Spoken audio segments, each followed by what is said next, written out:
Kalian merasa nggak kalau gaji UMR itu adalah gaji yang sangat pas-pasan? Atau beberapa orang juga mengatakan bahwa gaji UMR itu adalah gaji yang sangat kurang. Tapi gimana jadinya kalau ada orang yang gaji UMR tapi pengeluarannya melebihi gaji manajer dengan posting foto atau video lagi dugem lah? Ada nggak orang seperti itu ya? Hai guys, berjumpa lagi bersama saya Selaban Story. Apa kabar teman-teman semua? Pasti baik-baik saja kan? Di sini guys, aku bukan mau menghina atau menghujat orang yang sering posting foto-foto dugem di Insta Story-nya, di WhatsApp Story-nya guys. Ya terserah mereka, uang-uang mereka juga kan. Ya terserah mereka mau buat kemana gitu. Tapi aku berharap sih supaya kita anak-anak muda ini selagi masih muda bisa mengelola keuangan, apalagi gaji kita UMR kan. Kita bisa menempatkan uang kita ke hal yang lebih berguna lagi gitu. Kalian bayangin aja gajinya UMR tapi selalu posting dia lagi di klub dugem dengan minuman-minuman mahal di meja gitu. Yang kita tahu minuman itu bukan harga 100.000, 200.000. Minuman itu adalah minuman yang mahal. Dan untuk masuk ke dalam klub itu bukan biaya yang murah gitu.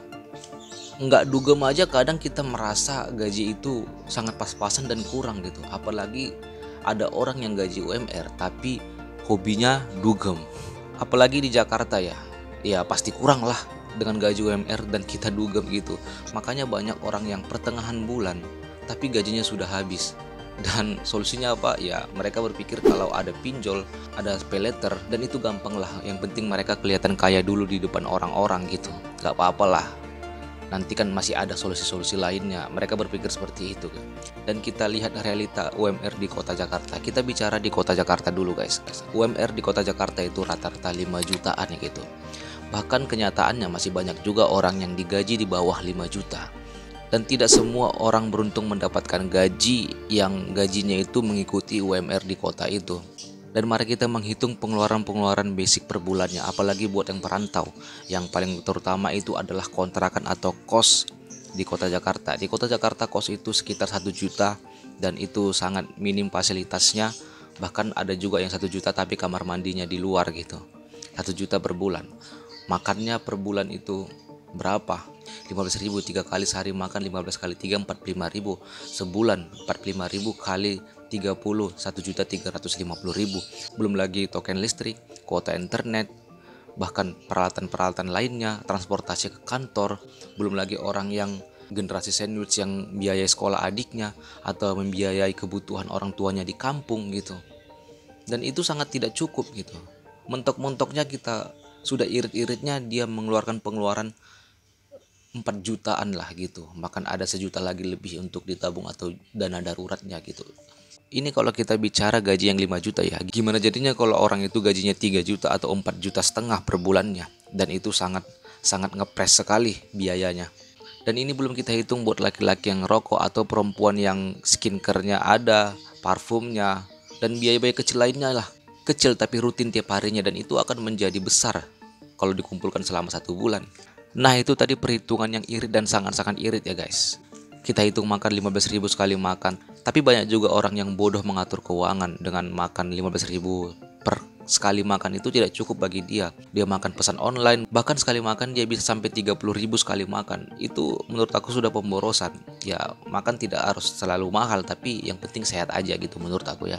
Belum lagi orang yang pengen kelihatan kaya, pengen kelihatan pergaulannya luas di perantauan, pengen kelihatan sukses lah, terpengaruh dengan lingkungannya lah. Maka dari itu banyak aku lihat orang yang posting foto atau video dia lagi dugem dengan minuman-minuman yang mahal, dimana kita tahu bahwa masuk ke klub itu minimal biaya yang harus dikeluarkan itu 500.000. Aku nggak tahu biaya pastinya, buat teman-teman yang tahu bisa komen di kolom komentar berapa biaya masuk ke klub dan berapa harga-harga minumannya. Yang pastinya harga minuman itu nggak mungkin 100.000 kan, selalu di atas 100.000. Padahal gajinya UMR loh. Sedangkan kita nggak foya-foya aja, terkadang gaji UMR itu sudah habis di pertengahan bulan. Makanya banyak orang yang sudah kasbon di pertengahan bulan. Dan banyak juga orang yang memilih untuk pinjol. Dan itu dibayar lagi setelah gajian. Dan berkelanjutan seperti itu pertengahan bulan karena utang-utang itu. Maka gajinya akan habis di pertengahan bulan lagi. Dan berkelanjutan seperti itu terus. Konon lagi ini yang pengen kelihatan sukses dengan cara posting-posting dia lagi di klub malam dugem supaya kelihatan keren sama teman-teman di kampung, dengan dia buat story, dengan bangganya dia late post, telat posting gitu. Dan ini seperti dia mempermalukan dirinya sendiri, itu pengen kelihatan kaya. Dan aku kadang kasihan lihat teman-teman seperti ini yang gajinya UMR tapi terkadang dia posting di klub itu dalam sebulan bisa sampai 3 kali. Aku nggak tahu ini cuman sekali dia ke klub, tapi dia postingnya secara berkala, seminggu, atau memang 3 kali, memang benar-benar 3 kali dia ke klub itu gitu. Kalau sampai 3 kali ke klub, wah itu sudah gimana caranya deh ya. Kecuali gaji kalian itu di atas 10 juta atau 15 juta gitu ya nggak, terserah kalian mau ngapain gitu, uang kalian juga gitu. Karena klub malam ini adalah hiburan-hiburan untuk orang kaya sebenarnya. Kita lihat dari harga-harganya yang sangat mahal, yang dinaikin bahkan berkali-kali lipat, minuman di situ juga mahal. Menurutku ini tidak cocok lah buat kita gaji yang 4 juta 5 juta gitu. Lagian ngapain sih kita harus ke klub malam, dugem-dugem, posting itu di Facebook atau posting-posting itu di IG story, WhatsApp story gitu. Ngapain gitu. Dan aku yakin kalian bakalan nyesal gitu. Setelah kalian keluar dari klub malam itu, kalian bakalan nyesal karena kalian telah mengeluarkan uang yang setengah mati kalian cari dengan cara bekerja, tapi kalian menghabiskannya dengan beberapa jam saja gitu. Pasti kalian menyesal, kalian pasti depresi gitu ya. Kenapa ya aku bisa mengeluarkan uang segitu? Karena penyesalan bakal datang di akhir gitu. Kalian pasti menyesal. Dan kalian berpikir mau alasan apa lagi ya untuk kasbon gitu. Ya tapi gimana mau dibuat ya? Kalian kan takut dibilang cupu, takut dibilang nggak gaul, takut dibilang miskin, sehingga kalian tidak enakan menolak ajakan-ajakan teman kalian yang ngajak dugem, yang ngajak untuk ke clubbing gitu. Kalian tidak enakan, tidak pengen dibilang cupu dan miskin, ya kalian ikutin aja gitu. Dan kalau berlanjut seperti ini, kalian akan menjadi orang yang tidak akan sukses ke depannya gitu. Dan aku pastikan akan gagal ke depannya. Karena apa? Kalian lama bekerja, tapi kalian tidak menikmati hasil kerjaan kalian. Sampai tua kalian bekerja pun tidak akan menikmati hasil kerjaan kalian. Dan kalian tidak akan tabungan dan habis ke tempat hal-hal yang gak berguna terus, seperti dugem dan yang lain-lain yang gak berguna lah pokoknya. Dan kalian akan menjadi orang yang depresi, merasa gagal dalam segala hal, padahal itu ulah kalian sendiri. Dan selagi muda kita sebenarnya harus bisalah mengatur keuangan gitu ya. Kita mengelola keuangan dengan benar. Kita menyisihkan uang kita untuk menabung, berinvestasi, daripada kita mengeluarkan uang untuk hal-hal yang tidak berguna seperti dugem, beli minum-minuman yang tidak berguna, yang merusak kesehatan gitu. Tidak ada yang kita dapat dari situ, cuman sakit penyakit saja gitu. Kesehatan tidak ada. Lebih baik kita fokus nabung dan kita pergunakan tabungan kita ini ke depannya supaya kita tidak UMR lagi. Gimana? Jadi pengusaha.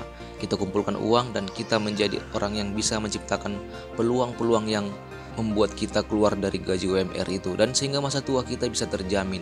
Dan jangan takut dianggap tidak gaul, tidak kaya. Ya biarin aja orang anggap kita orang cupu, tidak pernah bergaul sana sini, tidak pernah merasakan clubbing, tidak pernah merasakan nikmatnya dunia. Biar aja gitu, biar aja. Yang penting masa tua kita itu bisa hidup dengan tenang gitu, dan menikmati hasil kerja kita. Tidak menyesal karena kita pernah menggelontorkan uang ke hal-hal yang sangat percuma. Biar aja kita tidak kelihatan punya uang, karena kalau kita pun kelihatan punya uang, pasti banyak juga orang yang dekat sama kita dan minjam uang. Terima kasih sudah menonton video ini dan sampai jumpa di video selanjutnya.